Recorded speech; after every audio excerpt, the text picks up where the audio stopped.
তরবারিটা ফেলে মাটিতে লুটায়া পড়ে কান্দে আর বলে হাই রে আমার নবী কি ছয়ে গেছে কান্নার রোল পড়ে গেল গোটা মদিনায় কান্নার রোল পড়ে গেছে নবী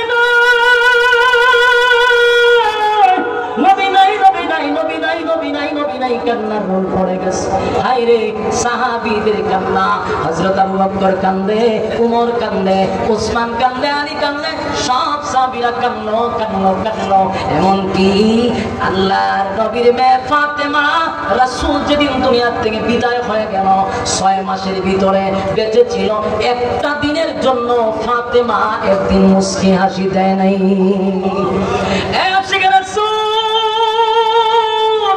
নবী দুনিয়া থেকে বিদায় হওয়ার পরে আবু বকর কাঁদতে কাঁদতে কলিজা পুড়ে গেছে মুখ দিয়া দুর্গন্ধ আসতো কলিজা পুড়ে গেছে খালি চিৎকার দিয়া বলতো হায় রে আমার নবী নাই নবী নাই নবী নাই আবু বকর কাঁদতে কাঁদতে কলিজা পুড়ে গেছে চোখ দিয়া দাগ পড়ে গেছে চোখ দিয়া পানি আসে রক্ত চলে আসে এমন কান্নাটা কান্না সাহাবীদের ইতিহাস দেখে কোথাও পাইলাম না একটা দিনে তারা মিছিল মিটিং করতো দিন শেষে তারা জিলাপি আর বিরিয়ানি খাই আনন্দ মিছিল করতো কোন ইতিহাসে পাই নাই পাইছি শুধু কান্নার রোল পড়ে গেছে কান্নার রোল পড়ে গেছে দুনিয়াতে যখন রাসূল বিদায় হয়ে গেল রাসূলকে যখন রওজা শরীফে শোয়া দিল এর কিছুদিন পরে নবীর একজন আশিক বেলাল হাবশি বেলাল কালো ছিল চেহারাটা সুন্দর ছিল না এমন কুচ্ছিত বেলাল এত নিম্ন শ্রেণীর একজন লোক ছিল তার বাবাও ছিল গোলাম সেও গোলাম মানুষের কাছে তার মূল্যায়ন না থাকলেও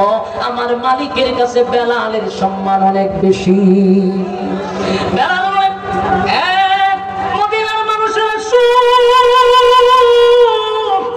আমি মদিনায় যখন আযান দিছি আমার নবীর পিছনে আমি ইকামত দিয়া নামাজ পড়ছি আমি মুয়াজ্জিন আমার নবী ইমাম রে আজকে আমার নবী দুনিয়া থেকে চলে গেছে আমি যদি আযান দেই আর আমার নবীর চেহারাটা না দেখি আমি বেলালের কলিজা পেটে জাগাতি শেষ হয়ে যাব তাই আমার আর মদিনায় থাকতে ইচ্ছা নাই মদিনার অলিতে গলিতে আমি যেদিকে তাকাই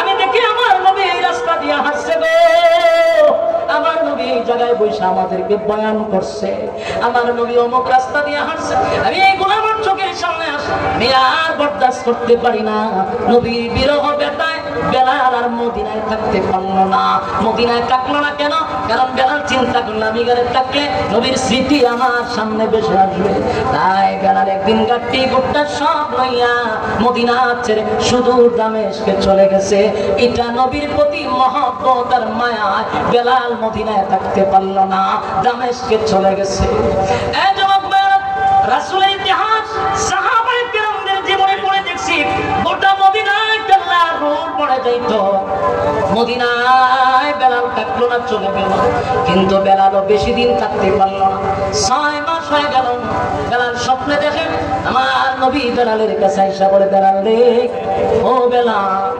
6টা মাস হয়ে গেল মদিনায় তুই আযান দিস না বেলাল রে একবারও কি মন চায় না আমার রওজার সামনে দাঁড়াইয়া তুই আমাদের সালাম দিবি বেলাল সব সাহাবীর সালাম পাই আমার বেলালের সালাম আমি পাই না বেলাল রে কেমনে রে বেলাল তুই আমারে ভুইলা গেলি এ বেলাল আমি নবীর কথা কি তোর মনে পড়ে না যেই মাত্রই স্বপ্ন বেলাল দেখছে ঘুম থেকে জাগ্রত হইয়া বেলাল হাউ মাউ করে কান্না শুরু করে দিয়েছে আর একটা সেকেন্ড দেরি করে নাই বেলাল একটা সেকেন্ড দেরি করলো না আবার গাড়ি গুট্টা লইয়া মদিনার দিকে বেলাল রওনা দিছে রে নবী আয়েশা বলতে সালাম দেওয়ার জন্য তাই দামেস্কের থেকে মদিনার দিকে রওনা দিল যেই মাত্র মদিনার তার প্রান্তে ঢুকে গেছে কয়েকজন সাহাবী বেলালকে দেখে দৌড়াইয়া মদিনা বলিতে বলিতে খবর ছড়াইয়া দিছে তোমরা কারা গো দেখো না বেলাল কিন্তু মদিনায় চলে আসছে নিশ্চয়ই আমার নবীও চলে আসছে পাগল হয়ে গেছে মদিনার মানুষটা পাগল হয়ে গেছে এবার মদিনায় এসে দৌড়াইয়া নবীর রওজার সামনে গিয়া আসসালাতু ওয়াসসালামু আলাইকা ইয়া রাসূলুল্লাহ আসসালাতু আসসালামু আলাইকা ইয়া হাবিবাল্লাহ। নবীরে সালাম দেয়। বেলাল কইরা কান্নার বলে নবী গো আমি বেলাল আপনি নবীরে বলি নাই গো নবী, আমি কি আপনারে বইলা থাকতে পারি? নবীজি আপনি দুনিয়ায় থাকতে বলছিলেন আমার পায়ের আওয়াজ আপনি জান্নাতের মধ্যে পাইছেন, আমার আপনি মহব্বত করতেন। নবীজি আমি আপনারে বলি নাই, আমি আপনার বিরহ বেদনা সহ্য করতে পারি না গো নবী, আপনার মায়া আমি সহ্য করতে পারি না। যেদিকে তাকাই গো নবী শুধু আপনার স্মৃতি আমার চোখে ভাসে, তাই তো আমি দেশের ভিন্ন দেশে চলে গেছি। আবার নবীরে সালাম দেয়। সালাম দিয়া বেলাল চোখের পানি ছেড়ে দিয়া আবার দামেস্কের দিকে রওনা দেয়। মদিনার মানুষ বলে বেলাল থামাও, ওই দেখ বেলাল আবার দামেস্কে চলে যায় গো। দৌড়াইয়া সবাই হাসাইন আর হুসাইনের কাছে গিয়া বলে ও হাসাইন আর হুসাইন, আমরা কত বলছি বেলাল রে একটু দাঁড়ানোর জন্য, কিন্তু আমরা বেলালকে থামাইতে পারি নাই। তুমি হাসাইন আর হুসাইন নবীর নাতি হইয়া যদি বেলাল রে বলো তাহলে বেলাল দাঁড়াবে। সবার আবদার শুনিয়া হাসাইন আর হুসাইন দৌড়াইয়া বেলালের কাছে গিয়া দাঁড়াইছে। বেলাল রে বলে বেলাল মদিনার মধ্যে ৬টা মাস হয়ে গেল আপনি বেলালের আজান কিন্তু আমরা শুনতে পাই না। বেলাল আজান দেন আমরা শুনি। আমার নানা দুনিয়ার থেকে বিদায় হওয়ার পর আপনি বেলালের আজান শুনি না, একটু আজান দেন। হযরত বেলাল তাকায়া দেখে যেইভাবে দুই ভাই দুইটা হাতে বেলালে ধরছে। হযরত বেলাল চিন্তা করল এই দুই সাহাবী সাধারণ কোন সাহাবী না, নবীজির কলিজার টুকরা সাহাবী, নবীজির কলিজার টুকরা নাতি। এই দুই নাতি যদি আমার নবীরে কোনো আবদার করছে রে, আমার নবী কোনদিন হাসাইন আর হুসাইনের আবদার ফেরত দেয় নাই। তাই বেলাল চোখের পানি ছেড়ে দিয়া বলে হাসাইন আর হুসাইন তোমরা আমার আবদার করছো, আমি তোমাদের আবদার রাখবো, কিন্তু আমার মনে কষ্ট আমি যদি আমার নবীরে মুহাম্মদুর রাসূলুল্লাহ বললে না পাই। বেলাল যখন আযান দিতে লাগলো আশহাদু আন্না মুহাম্মাদুর রাসূলুল্লাহ বললো, এই পর্যন্ত আসার পরে হযরত বেলাল বেহুশ হইয়া জমিনে পড়ে গেছে। আর আল্লাহ বেলালের গলার মধ্যে এত পাওয়ার দিছিল, এত পাওয়ার, এত পাওয়ার, এত পাওয়ার, এত পাওয়ার, খালি গলায় বেলাল যখন আযান দিত প্রায় 40 কিলোমিটার পর্যন্ত আওয়াজ আল্লাহ পৌঁছায়া দিত। মদিনার অলিতে গলিতে বেলালের আযান পৌঁছে গেছে গো। মদিনার নারী শিশু বাচ্চারা বেলালের আযান শুনে পাগল পাগল হয়ে গেছে। 6 মাস করে বেলালের আযান শুনছে।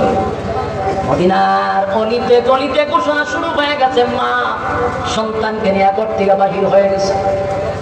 ছোট ছোট বাচ্চারা, মহিলারা, বৃদ্ধরা ঘর থেকে পাগল পাগল হইয়া বাহির হয়েছে।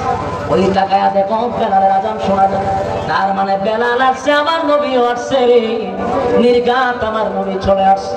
পাগল পাগল হইয়া সব দৌড়ে ওখানে কাবার দিকে যায় গো, নবী আসছে, নবী আসছে, নবী আসছে, নবী আসছে, পাগল হইয়া গিয়া দেখে বেলাল বেহুশ হইয়া জমিনে পড়ে আছে।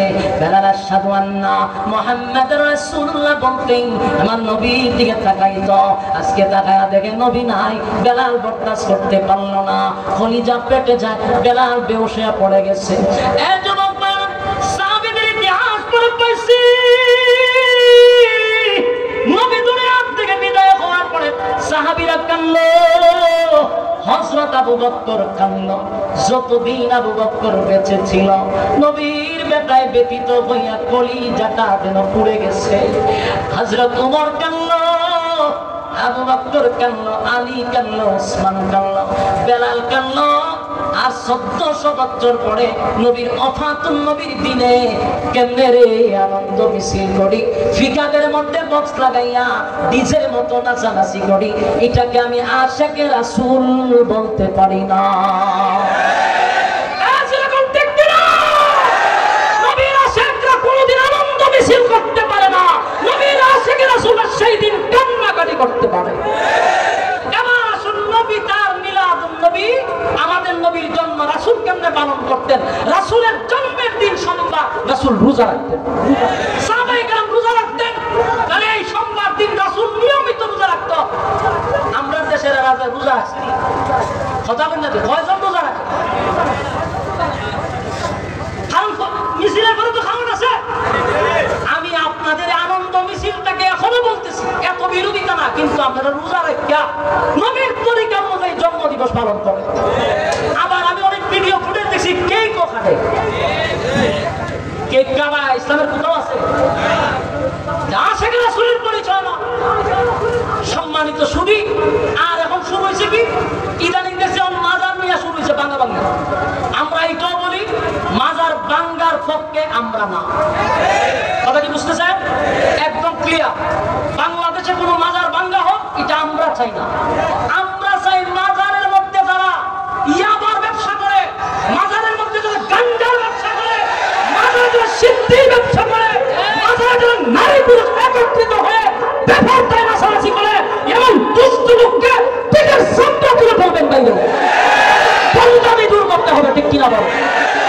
আমরা আল্লাহর ওলিদের বিরুদ্ধে নয়, আমরা ওলিদেরকে সম্মান করি, এই জন্য পুরো মাঝে আমরা সিদ্ধি ধরাই না। তোরা যে আশেকের রাসূলের পরিচয় দিয়া ওলিয়া উলিয়াদেরকে বেজ্জতি করতেছ, তোরা এই ওলিদেরকে আমরাও সম্মান করি না। তোরা করাস, তোরা সিদ্ধি ধরাস, মহিলা মেয়ে নাচানাচি করাস, ফুল বাজনা বাজাস, এতে ওলির সম্মান বাড়ে না কমে? কমাস তোরা, খোঁজ আমদারে দুটো তো মিলে না। কথা বল না? কিন্তু মাজার বাংলার পক্ষে আমরা না, কারণ মাজার আল্লাহর ওলিরা শুয়ে আছে, মাজার জিয়ারত করা সুন্নাত সুন্নাত সুন্নাত। মাজার হলো জিয়ারতের জায়গা।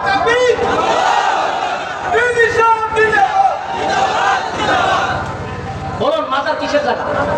জিয়ারতের জায়গা। বলুন মাজার কিসের জায়গা? মাজার জিয়ারতের জায়গা। আমি নিজেও মাহফিলটা পেলে গেলে শাহজালাল মাজারের সাইডে বাড়ি আমি জিয়ারত করি, শাহপারানে গেলে জিয়ারত করি। ভাই আমরা তো জিয়ারত করা সুন্নাত আমরা জানি, কিন্তু আমরা যে বিরোধিতা করি মাজারের ওলির বিরুদ্ধে নয়, মাজারে যে বন্দামি হয় বন্দামির বিরুদ্ধে। আর এই কথা মরার আগ পর্যন্ত বললে দেবো, এটা বলতো না আমরা বন্দামি করবেন আর আমরা বলবেন মাজার বিরোধী। মাজার বিরোধী না, মাজারের বন্দামির বিরুদ্ধে।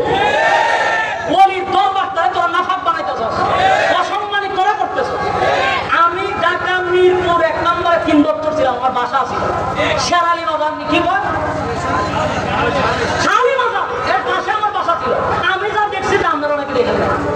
ওখানে গিয়া দেখি এইভাবে টানা শুরু করে, শট মট লাগায় বেড়া বেডি গড়া গড়ি টাইনা শুনানি যায় না। যেখানে আমি টাকা ছিল ওই জানা বলে বাবের জগতে যেমন যায় না। বলুন তো দেখি আমরা মাজারের পরিবেশ নষ্ট করছি না এরা করছে? এরা রে নবীর দুশ্মন কয় না, ওলির দুশ্মন করে কয় আমরা রে। বোঝা গেল সন্দেহ আছে। আমার কথা কি কোনো বেজাল আছে? বাস্তব কইছি না বাস্তব কইছি? আমরা কি সত্যিকারের ওলির বিরুদ্ধে? যারা মাজারের ভিতরে যারা ওলির মাজারকে, যারা কবরকে নাফাক করতেছে তাদের বিরুদ্ধে? তাদের বিরুদ্ধে। স্পষ্ট না স্পষ্ট? স্পষ্ট কথা। তাই আমরা এখনো বলি যারা মাজার ভাঙতেছে তাদের ব্যাপারে বলছি, মাজার ভেঙে আপনারা কি বুঝাইতে চাচ্ছেন সেটার পক্ষে আমরা নয়। যদি সত্যিকারের ওলি থাকে সেটা হেফাজত করা আমাদের দায়িত্ব, বন্দামি দূর করা আমাদের দায়িত্ব। কিন্তু অনেক জায়গাতে আছে আসলে এর মধ্যে কোনো ওলিয়া উলিয়া নাই, হুদাও দিয়ে একটা ব্যবসার জন্য রাস্তার পাশে একটা গ্যাগ দিয়ে তো রাখছে আর একটা খাবার দিয়ে ঘুরে তো রাখছে। বাইরে তাদের আসলে কোনো খবর নাই। বাস্তব না বাস্তব? আমার এলাকাতে মাজার আছে অনেক হুজুর, আমরা সারা জীবন দিচ্ছি বট গাছে নিচে একটা ভাগল থাকতো, এটা রট মট লাগিয়ে থাকতো, এটা মরতে পারে এটা গাতায় মাজার ধরেছে। এরকম বুড়া মাজার আছে না?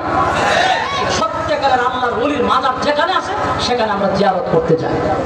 আমরা ওলিয়া উলিয়ার বিরুদ্ধে না। এই দেশে নবী রাসূল আসে নাই, এই দেশ ইসলাম প্রচার করছে ওলিয়া উলিয়ারা। স্বীকার করার কোনো সিস্টেম আছে? আল্লাহ আমাদের বুঝার আমল করার তৌফিক দান করুক। আমিন।